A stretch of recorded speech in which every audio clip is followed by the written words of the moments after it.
Hey everybody, welcome back to the Bezel and the Big Picture. I am your host, Scott Byrne, and today I have a really delightful episode. Visitor Watches is a company out of Indiana. It's run by Phil Rodenbeck, who was kind enough to share the Duneshore Shallows with me. Some of you may know them for their previous watches, the Duneshore and the Linden. This one is a diving watch, really cool, but it's so much more than a diving watch. It evokes the coast and the place where sea life and humanity meet up on the sand, and it's beautiful and evokes the Scottish Highlands, and I just found it a real pleasure to wear. And for me, it made me think of the film Local Hero, and we'll talk all about why and what makes this one so appealing and one or two nitpicky things. But overall, I have to say this was a great watch, and for $750, I think it's a real bargain. Let's dive into what makes it so cool, and here we go. So right from the start, I just want to talk about how this watch is made with love. You can see that in the case back. I really like the sea lion design. It has the little knocker in the mouth, which is reminiscent of the knocker that's on the door to the visitor shop. If you look over here, you'll notice really sort of trippy design with the brushed elements here that are sharp and yet the polished element on the case itself. And I really love that balance. It's also a really nice knurling on the crown.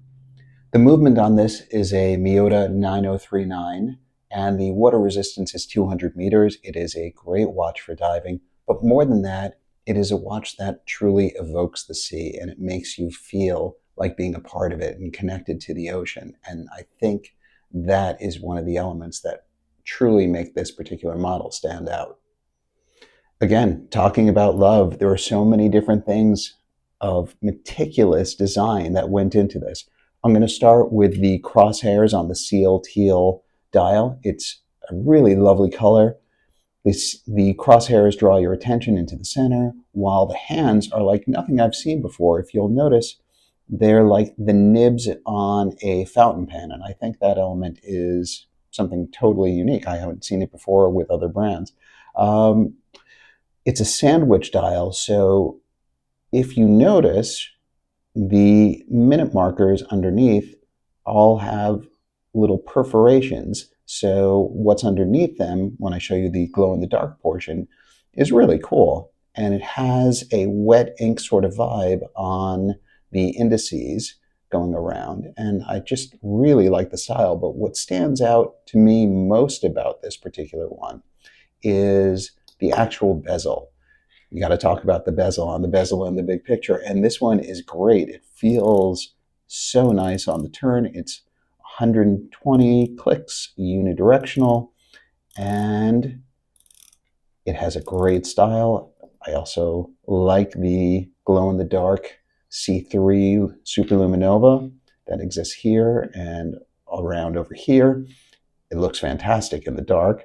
This is one that just shows all of the care and craftsmanship that went into this, and it really stands out. The strap itself is supposed to be reminiscent of the Riva Aquarama boat.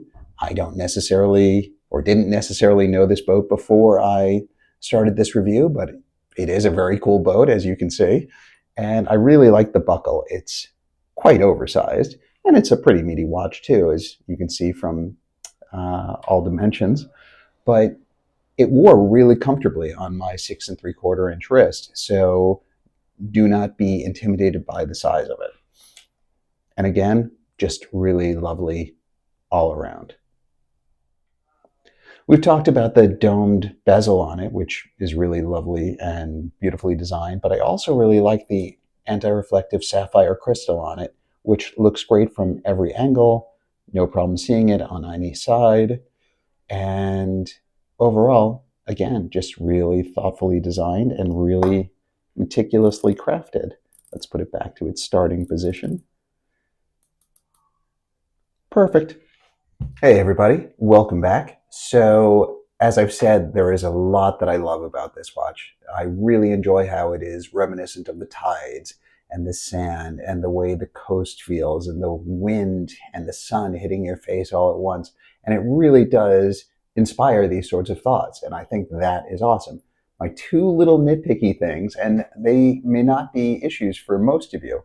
The first is that it doesn't have a quick release strap. We've talked about how I am incredibly clumsy, and so not having a quick release will make my life more difficult if I wanted to change the strap.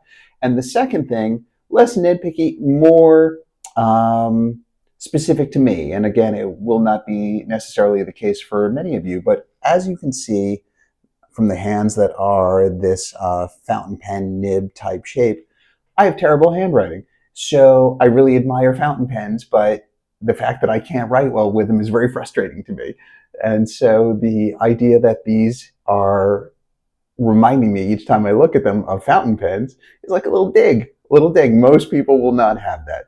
And so you will not have that emotion and reaction to it, but that's what it is for me. So, how does this all connect with the film Local Hero? For those who don't know it, this is a really magical and delightful film from 1983 that was directed by Bill Forsyth and stars Peter Riegert and Burt Lancaster and Jenny Seagrove. And the idea of this story is Peter Riegert is a character named Mac, and Mac is being sent by his company, which is a oil company, to buy up the land on the Scottish coast. And the people there are all these wonderfully eccentric characters, and they all know that this is the cost of progress. They're not upset about the idea of the fact that they're going to be selling off this land because they all are going to be getting rich off this, but they want to know that the legacy of what makes this particular idyllic village so special and wonderful is not going to be lost. And so there's this long going negotiation of sorts between different people on the island, with Mac, who is trying to do this deal and trying to get this closed because he really wants to progress in his company. And he feels like the value of his own identity is tied up in making this happen.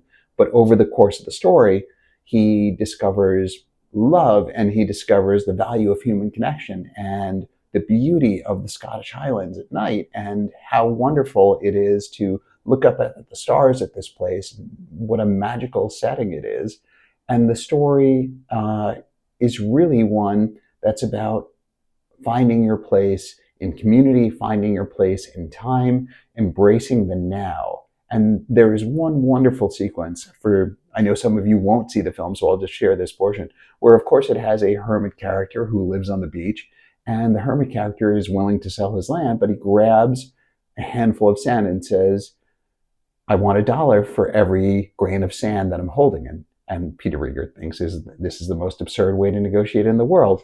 But it was a reminder that the connection is with the land itself. The connection is with the people who create this sort of community.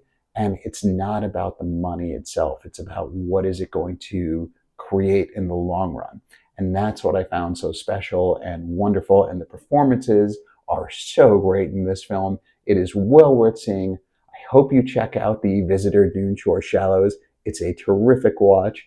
And I hope you check out Local Hero, because it's a movie that is a gem and well worth seeing. Thank you, as always, for stopping by the show. I hope you had a great time, and take care until the next time.